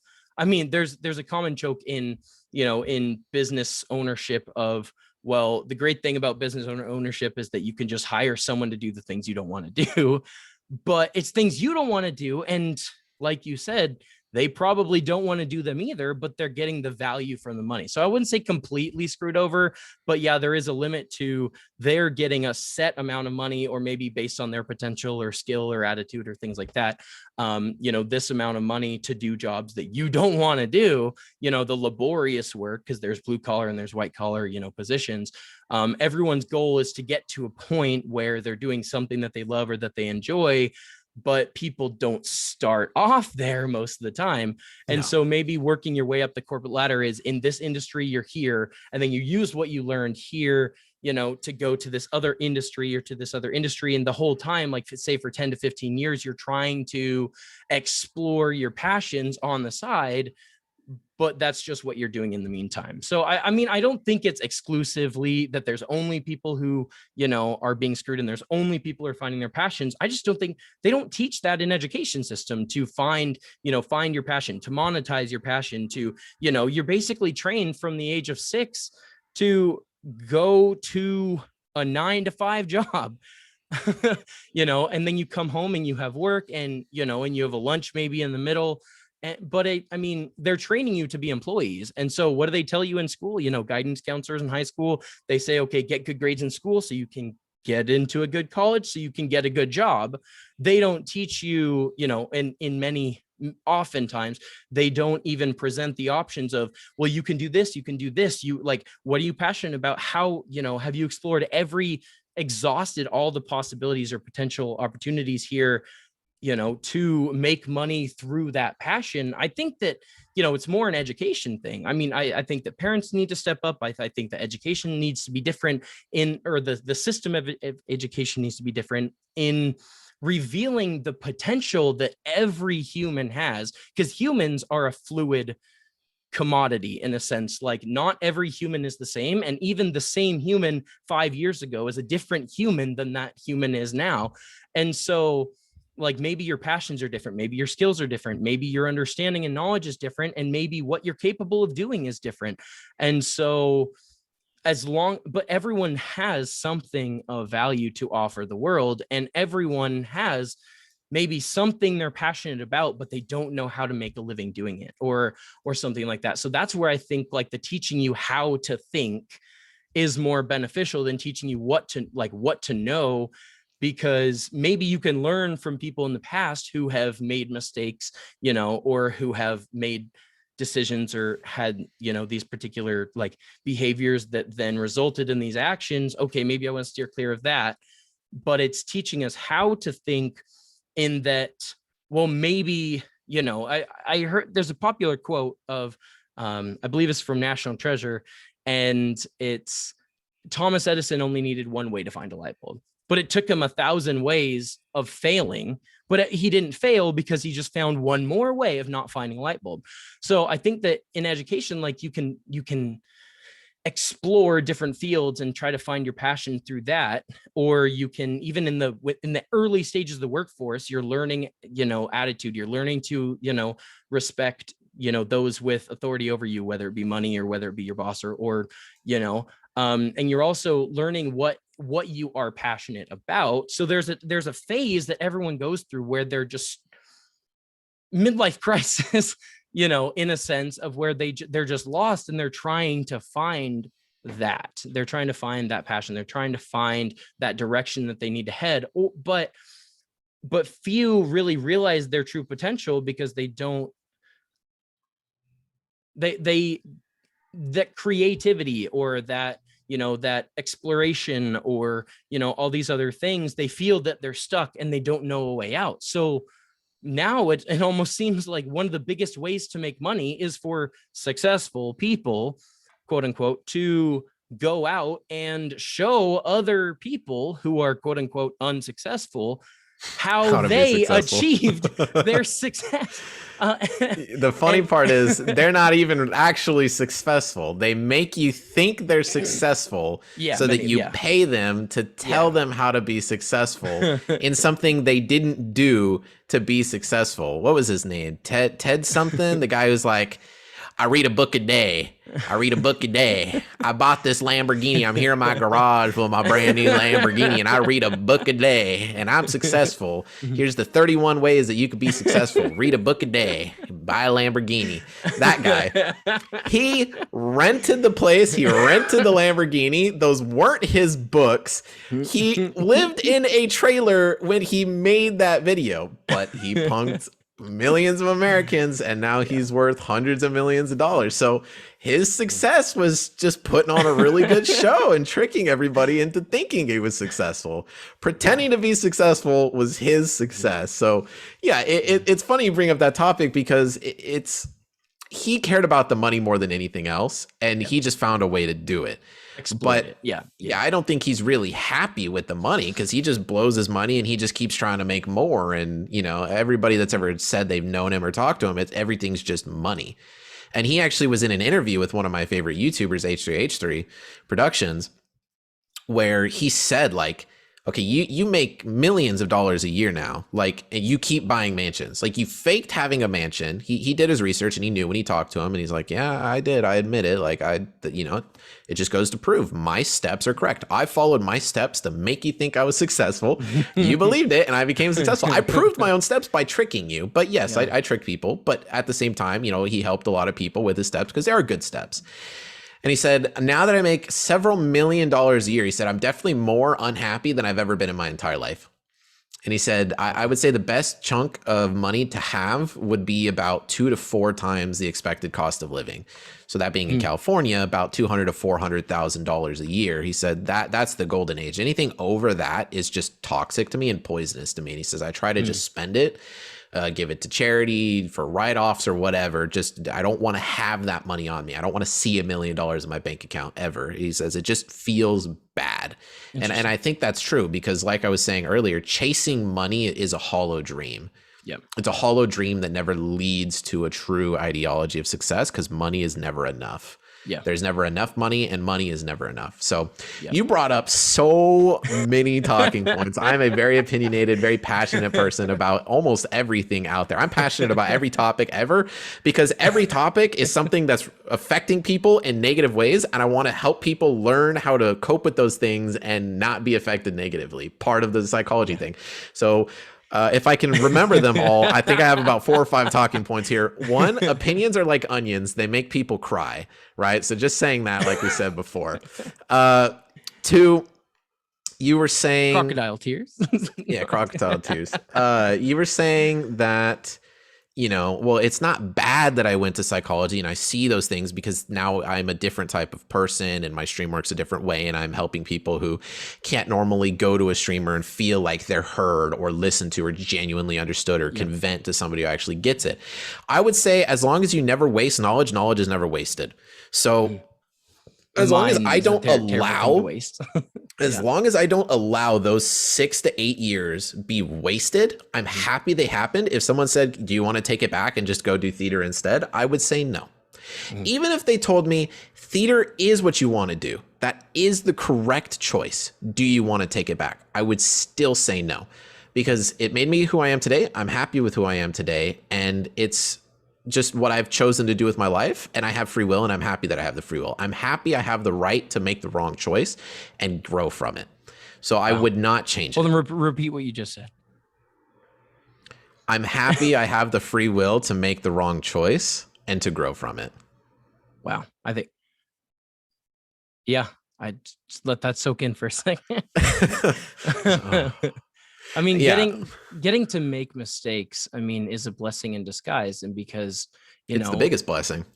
If you win, even from like a video game or a sports, tournament or anything else, you don't always know why you won. You don't always know how to improve. You're just like, yay, we won, celebrate. But when you lose, you're like, man, okay, what did I do? What did I do wrong? What could I do better? How do I grow? How do I, and so there's always like, it's never failure if you learn from it. It's just another stepping stone to get to, I mean, I remember in the context of like, I've had several different relationships before the one the happy committed marriage that I'm in today. If I didn't go through those other relationships, I wouldn't have learned what I learned to know what I know now. And so, maybe presented with this opportunity, I could have completely screwed something up, and then it would have. So, I mean, I value all of those other relationships. I mean, I still, care for those individuals and want to see them succeed and do well. And I still have like a connection, I guess, a relationship with them, in that, like, it's not like a vengeful, like, oh man, I'm so upset or frustrated that this happened or that they did this to me or something. I take it as a value to added to my life, in that, like, those are stepping stones on getting me to where I am now. And I think that most successful people would say something to that same effect, in that, like, I wouldn't take anything back, because everything I've done or experienced has brought me to where I am today. And a wasted life, I mean, the cliche is a mind is a terrible thing to waste, because, like you said, like, knowledge, if you have that knowledge, if you have that talent, that skill that's not being utilized, that's not being taken advantage of, not with a negative connotation, that's not, that you're not seizing those opportunities, seize the day, carpe diem, then it is a waste. Like, that's the only way that you're unsuccessful, is if you waste it. So anyway, so you said that there were 5 talking points. I believe you hit on 3. Yeah. So, and then you touched that topic of, these people find success, but success isn't something that's stationary. It's something that's changing and fluid, and it keeps moving. And do you always chase it? Do you hit it and can fall out of it? And I think that's why the passion is the success, is because if you're passionate about something, you never stop. Right? If Almost I'm passionate, obsessed. I mean, if I'm passionate about, let's use the same analogy from earlier, making chairs. My favorite thing in the world is just making chairs, right? And sure, I don't have any dream of ever making chairs for the president or the Queen of England or whatever. I'm just making chairs. And yeah, I started out by trying to sell them off my lawn. Didn't work. I used reality or realism, and I started selling to independent, privately owned businesses around my city. And now I make chairs for them and I make an okay living. Then I want to, I say, well, I'm happy with what I do. I'm happy with selling these chairs, but it's my passion. My passion is going to drive me to, I want to get known. I want people to know my brand. I want people to know my name. I want to make fancier chairs, or I want to start making couches too, or I want to start making tables or picture frames or other, toolboxes or chests or whatever else you want to do with wood. It's going to just keep growing because it's your passion. Your passion never stops growing naturally. I never want to stop learning more about League of Legends because I enjoy coaching and I enjoy helping other people. So I don't necessarily want to know about League of Legends because I want to know about the game. I want to know about it more because I want to be able to coach it to the people and help the people. Every time a new patch note comes out and they change something in the game and people go, oh man, I don't know what to do anymore. I don't know how to play my character anymore. Everything got changed. I don't know what the new items do. I don't know how this works. They changed this thing. What do I do? I'm not thinking, oh yeah, reading this thing online. I love reading this. I'm not passionate about reading. I'm thinking, oh, they need help. They need answers. I know if I look at it, I can figure it out and I can help them. And that's my passion. So I will always do it. I will always look at it and I will always help them because that's what I'm passionate about. It is always growing, always evolving, always pushing. A passion never dies, right? Unless you let it. But realistically, you're just suppressing it, not killing it. A passion never dies. I don't believe so. You can find new ones, like you said, too. So what if you're passionate about something and it is the correct passion, 20 years down the line, you find a new one.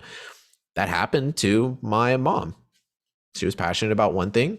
She kind of just had to make money. So she stopped doing it for a few years. She kind of looked at it again and went, I don't actually enjoy this anymore. What do I want to do?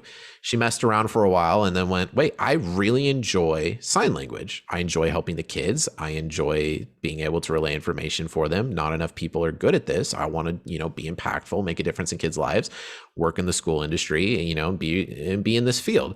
And then she struggled with it for a while, but because it was a passion, it always kept her going. And then now she's very complacent with where she's at. She's got a full-time job at a specific high school. She works there every year, the same days each year, same holidays off, same pay.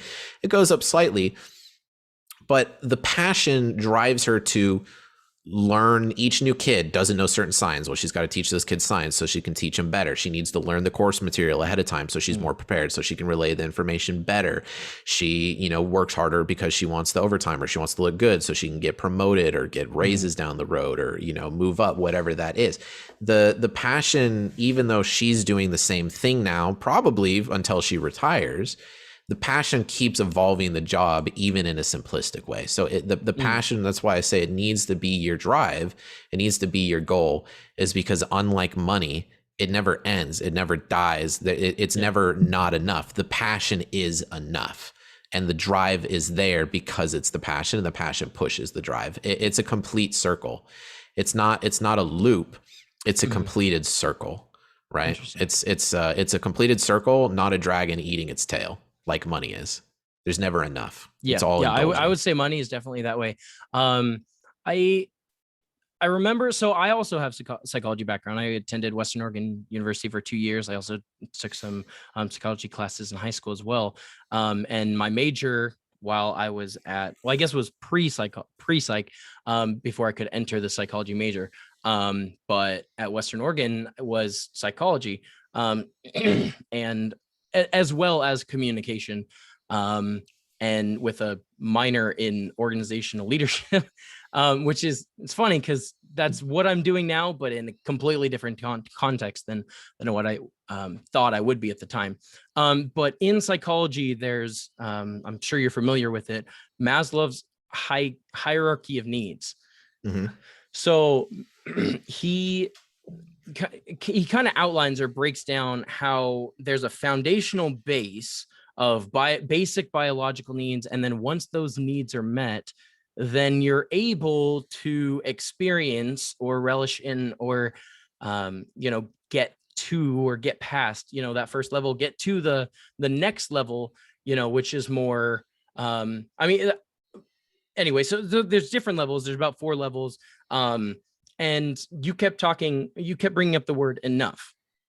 So as long as I have enough, as long as I'm making enough, then I can experience my passion, or my passion will drive me to, all these other things. I feel that so many people are just even struggling to have enough. Even if they're passionate about something, they can't realize it. They don't, they can't, their potential is just kind of put on the back burner until they have enough. And then everyone kind of, at times feels like they're just barely able to keep their head above water, that they're going to drown if they stop doing whatever they're doing, even for any period of time. How do we as a community surround people like that, or people within our community, if we're in different communities, people like that who have untapped potential, that are currently in a position where they may not be able to realize that passion or turn that passion into, a self-sustaining, kind of monetization.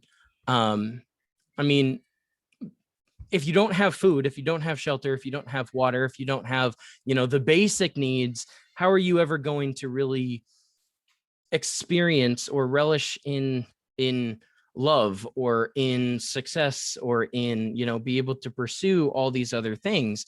And then a lot of people feel like, well, what do I have to offer other people, when I don't even have enough for myself? Kind of talk about that. And I know you have that psychology background, so I'm sure you've heard of that. And, I can't remember exactly what, there's the basic need, and then there's the social, and the, and the relational, all those different levels. But kind of, how do you think that plays into success, people's potential, just quality of life in general? I think America actually poisons his very helpful, very useful hierarchy of needs. So, in America, we think, okay, so hierarchy of needs, we need housing, we need a roof. That's number one. We need to be warm, we need to not be freezing to death, and we need a roof so that we can feel safe. And we need food so that we're not, and water, so we're not dying of dehydration and starvation. Yeah. Living in a car is a ceiling. Eating half a meal a day is enough to survive. Drinking one bottle of water is enough to survive, right? And just the clothes we wear on our body, if you live in a warmer area, is enough to be warm. So you look at the hierarchy of needs, and you look at a kid in Ethiopia, or most of the poorer regions of Africa, right? As we in America consider some of the most poor areas in the world. And we think, how could anybody ever be happy there? There are kids who make balls out of mud. They pick up a stick and they just play baseball every day, all day. And they just run around and they pan for nickels and dimes, or whatever, their money currency is. And their mom starves herself that day so that the kid can eat half a meal once a day and get one big gulp of water a day. That kid is happy. Joyful. Yeah. That kid is joyful. Yeah. He is not having all of his needs met. I am not saying that those are all that a person needs in life. He needs more than those things. That's why we have, donations and things. I'm a part of those. I've worked in those. I've donated. I've seen, there's a thing at my church that does, I think it's every penny is a 24 pack or gallon of water or something that goes to a village, and he gets hundreds of thousands of dollars, and it's an entire 1,000 square mile of Africa. He fuels all of their water every year, just his charity. It's easy to give them those very basic needs. But in America, we think, okay, we need a nice house, and we need this nice car and clothing and warmness. Well, we need a Rolex. We need a Rolex watch. And I'm not warm unless I'm wearing Gucci and Louis Vuitton purses. Then I'm clothed. And it's okay, so the hierarchy of needs are met by, honestly, even homeless people in America, most of the time, have the hierarchy of needs met. So realistically, in America, almost every single person in America has their needs met.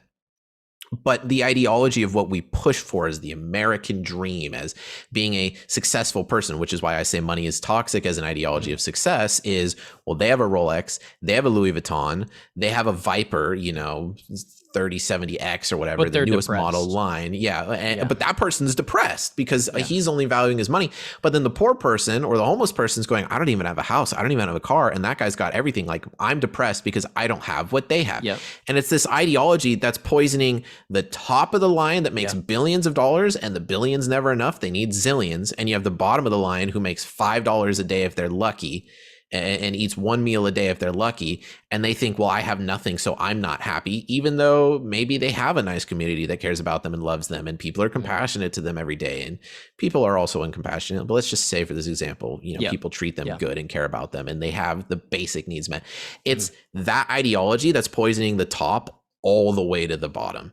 That's why I say, when you go, well, I just need enough money to get one car, and then you get one car and you go, well, my needs are met. Well, I now need enough money to get a second car. And it's an always evolving, always changing ideology to base anything off of money. Yeah. That is why money should not be valued in this equation of success or happiness in any way. I was happy living in a car. I'm unhappy living in a house. I'm in a more depressed part of my life right now, and I'm in financially, technically, one of the more successful phases I've ever been in my entire life. But it's different things that each person values, and America poisons you with money being 1, 2, 3, and 4, money being your God, right? And money is not mental, spiritual, or physical. It's none of those three. And those are the three things you need to be healthy. Those are the three things you need to be complete. So it's not helpful.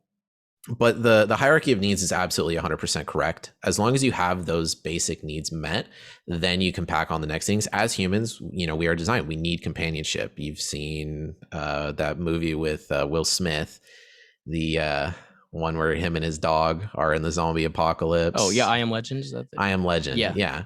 The entire point of the movie was that psychological value of the hierarchy of needs. That was the foundation of that movie. And Castaway, Tom Hanks and the beach ball, the volleyball. He's like, well, I lost my volleyball, Wilson, and that was my companion. So I'm going to lose my mind now because that was my only, companion I have. A person stranded on an island can find a butterfly and be like, this is my soulmate, this is my companion, this is my everything. But his we drive need that too. Was returning the packages to to the family or someone that lived close to him. So I mean, I definitely agree. I think that money is a dead end. Yeah, I mean, it's a means to an end, and if you pursue money, you're not going anywhere with your life. I agree that I mean, I'll put in context to this. So I saw a video one time, and it was this, person. I mean, it was an animated video with very rudimentary, drawings. But it was a person in a sports car looking up at a person in a helicopter and saying, man, I wish I had a helicopter. And then a person driving right next to the sports car in just maybe an SUV and saying, man, I wish I had, a sports car. And then someone right there, in like a sedan, a brand new sedan, saying, man, I wish I had an SUV. Someone right next to them in like a rundown, like maybe 20, 30-year-old car, saying, man, I wish I had a new car. And then someone right next to them riding a bike saying, man, I wish I had a car. Someone right next to them, saying, or who was walking and saying, man, I wish I had a bike.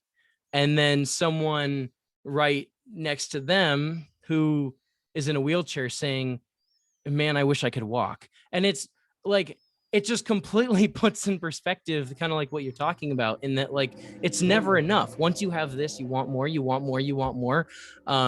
It's really easy to not see every blessing in your life, to not see everything you already have, and not see that, or not be content with what you have.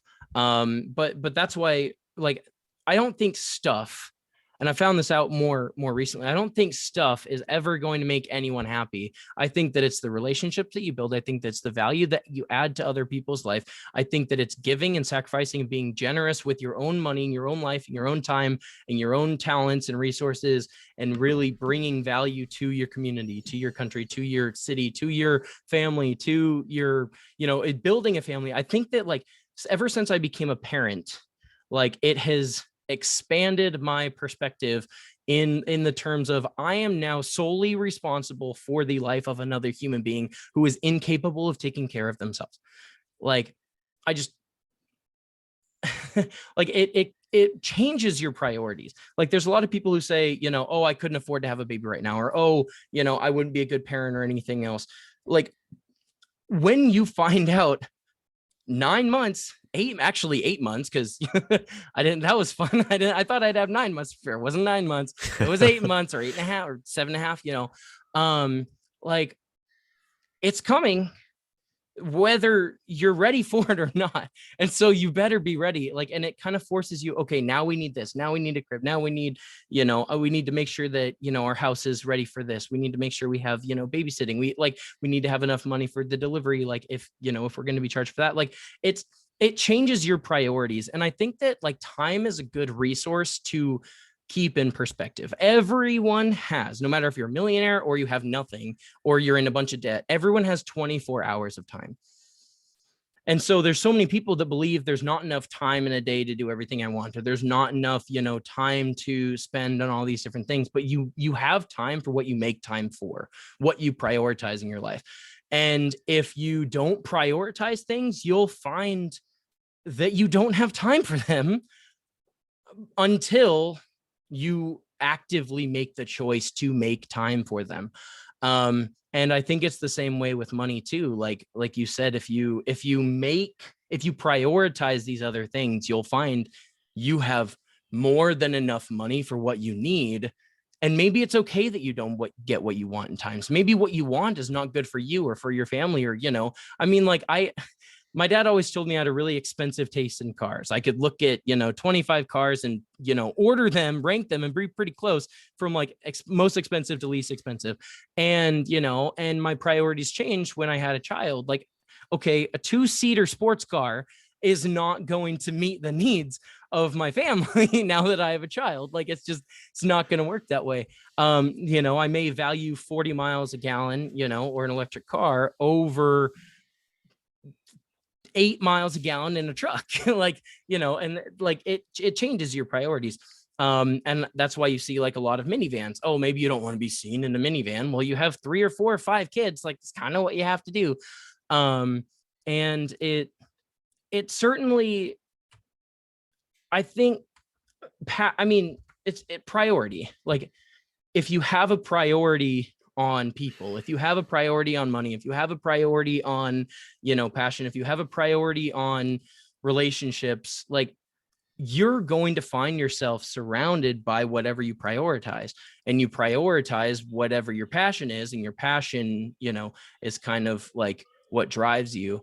So I think anyway, so we are pretty close to our time limit here that we had set out. So is there any like last minute points or things that you wanted to add in, or where can people find you if they enjoyed what you had to say and they want to learn more and see you more, or support you, or yeah, there's too many new points that I want to make on here. I could go for another. Totally, so that's I do have to go. I was more saying okay. like, okay, yeah, you could There's have always more to you get could into. have me on this show every day for a year, and I would not run out of stuff to say. So that's a dangerous question to ask me. I'm just letting you know, being like, if you have any more points you want to make, it's like, all right, let me pull out this 25-page bulletin point list of every point I've ever wanted to make in my life on this show. Keep a notepad. It's something I thought about it. Yeah, I have one right here, and I was like, damn, I really should have kept this bad boy. Yeah, I literally keep a notepad next to me, so whenever I think of things, I can write it down. Or when I